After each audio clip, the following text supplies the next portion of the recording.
Hello and welcome again to Rue's Musings.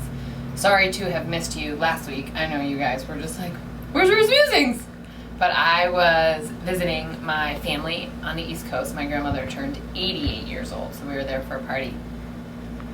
And through leaving here, it's been a while since I've taken that many days away from my practice, from my life, and I was really moved by something that my teacher friend Jessica says, ish. Sorry, Jess, if this isn't quite exactly it, but she says something around that we don't actually meditate, and in this, for our purposes today, meditation could be anything, whatever it is that we're trying to really cultivate in our lives.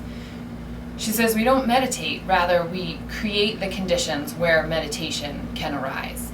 And I still did my meditation throughout the stay in Connecticut, but I didn't do everything else around it that actually my boyfriend has set up, that we practice mauna, which is silence before we actually om in the morning, and we do chanting, and there's an altar and incense and fruit offering. So there's all these things that I thought I didn't like. Don't tell him that. But I was like, oh, this is stupid. I don't like this. I wouldn't do this if it wasn't for him. And then when I was away, I didn't do any of those things. And as it turns out, in not doing all of these little steps that I thought I didn't like, I did a much less effective job of creating the conditions for this practice to arise. And I was really moved by that idea that whatever it is that we're looking to cultivate in our lives, we have to structure the rest of our lives around that. And we like to, I think, compartmentalize and say, I want to be able to go out and get wasted tonight, but then the next day I want to be able to wake up early and go to the gym. It's not going to work. So that nothing in and of itself, I think, is really a bad thing. You guys hear me say this all the time, that drinking isn't bad or working out isn't bad, but it brings us to the idea of how can we structure our lives versus how can we have freedom in our lives. And I love the play of structure and freedom and how they dance with one another and how they need each other. And even within how people set up their postures, like if you're in Warrior 2, how close together your legs are is how much you like stability, how far apart your legs are is how much you like freedom. So it's interesting to be able to look at somebody and say, oh, you value stability more than freedom, or you value freedom more than stability. And all of this, so challengingly, is about finding a balance.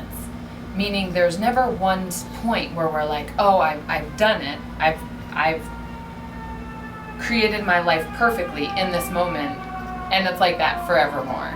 We have to keep playing with it so that we create a structure and then we go away for a week and we have that freedom to be able to do whatever we wanted. And as it turns out, I liked the structure more, and I'm a freedom girl. You guys probably get that. Freedom's easy, structure's hard. So that we challenge ourselves on the opposite side. If you're like me and freedom comes really naturally to you, like shooting these videos, let's just talk about this, but writing it out is hard, then you practice writing it out.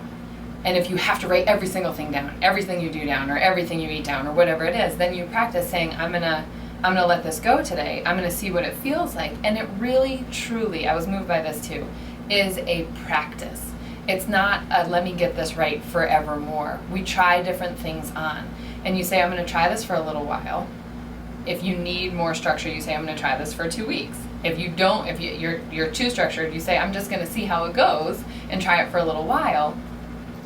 And continue to shape our lives day in, day out, forevermore, according to what comes up. Vacation, staying at home, whatever it is that we most highly value. You guys hear me say that all the time. So that's my offering for today. And I do give these little talks. I don't know what we want to call them, centering or Dharma talks or little spiels. We call them musings here, actually. We'll call them musings before all of my yoga classes. And then we get to play with some poses and laugh a lot.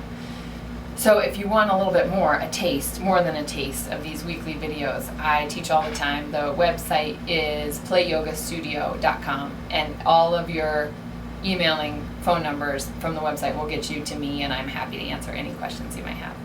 I'll see you next week. Bye-bye.